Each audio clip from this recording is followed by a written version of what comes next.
All right, the Biden decline cover-up scandal, that continues to unravel. Earlier today, Ian Sams, who served as senior advisor and spokesman for the White House counsel's office from 2022 until 2024, repeatedly called concerns over Joe Biden's cognitive decline and mental fitness a conspiracy theory.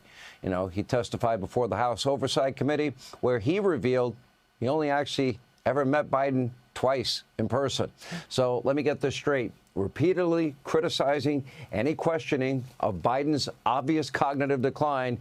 They're conspiracies, but you only met with Joe twice as a senior advisor? And it gets worse because, according to a new report, documents show career officials at the DOJ expressed massive concern over the legality of Biden's last-minute pardons. Listen, look at this. According to this report, a career prosecutor, this is Merrick Garland's right-hand man, warned Biden's inner circle the administration's pardon process was quite unorthodox, legally troubling, only 2 days before Biden left office. Here with reaction, House Oversight Committee Chairman James Comer.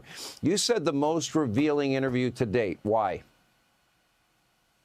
Why? Because this is the guy, Ian Sams, who repeatedly, almost on a daily basis, came out behind the White House podium and would say that Joe Biden was at the top of his game. He criticized Robert Hur for writing in his report that Joe Biden had a forgetful mind and was feeble memory and feeble body. He criticized me on a daily basis when we were uncovering evidence of the Biden family influence peddling schemes. And he always said and implied that he was in constant communication with President Joe Biden. But when we got him under oath today in a transcribed interview, he said that, well, he had only interacted with Joe Biden 2 times face-to-face over the entire 2-year period he served in the White House. This is more evidence that Joe Biden was shielded from even his innermost staff.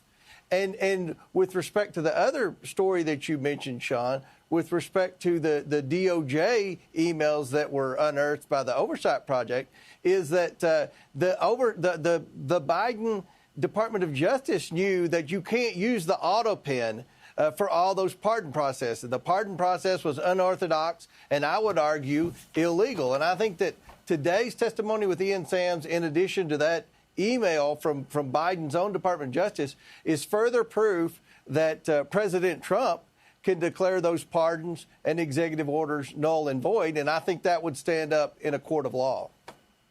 So the last-minute pardons, this is 2 days before Biden leaves office, that were signed by an auto pen. And remember, the New York Times said that Joe Biden only set out criteria and standards, that he did not approve everyone himself. One of the top DOJ lawyers says it's legally flawed.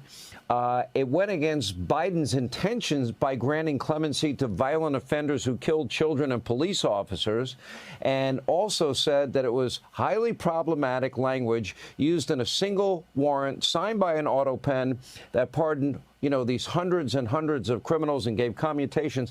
Does that render these pardons and commutations invalid? I mean, that is his, like, number 2 guy at his own Justice Department saying we can't do this. I think it does. And look, Sean, he's saying this for 2 reasons. Number one, he knows that Joe Biden's not the one making the decisions on those pardons. And Joe Biden self-incriminated himself in that New York Times story when he admitted he delegated that to his staff. That's not how the pardon process works. So Biden's Department of Justice knew that. And secondly, you're not supposed to use an auto pen on a legal document. That is just the way it's always been. So you couple the fact that you're not supposed to use an auto pen on a legal document by the fact that he didn't know who was being pardoned with his own auto pen. I think that's a pretty good case to dismiss all of those pardons and the executive orders, especially the ones in the last 6 months of the Biden presidency. I will tell you, this document by this top DOJ lawyer is so damning, and that testimony today so damning. I would say there's no way that these pardons are going to be valid. That means Adam Schiff, you have the right to remain silent. Hunter Biden, you have the right to remain silent, although he may have signed those himself. I don't know. All right. Hey, Sean Hannity here. Hey, click here to subscribe to Fox News YouTube page and catch our hottest interviews and most compelling analysis. You will not get it anywhere else.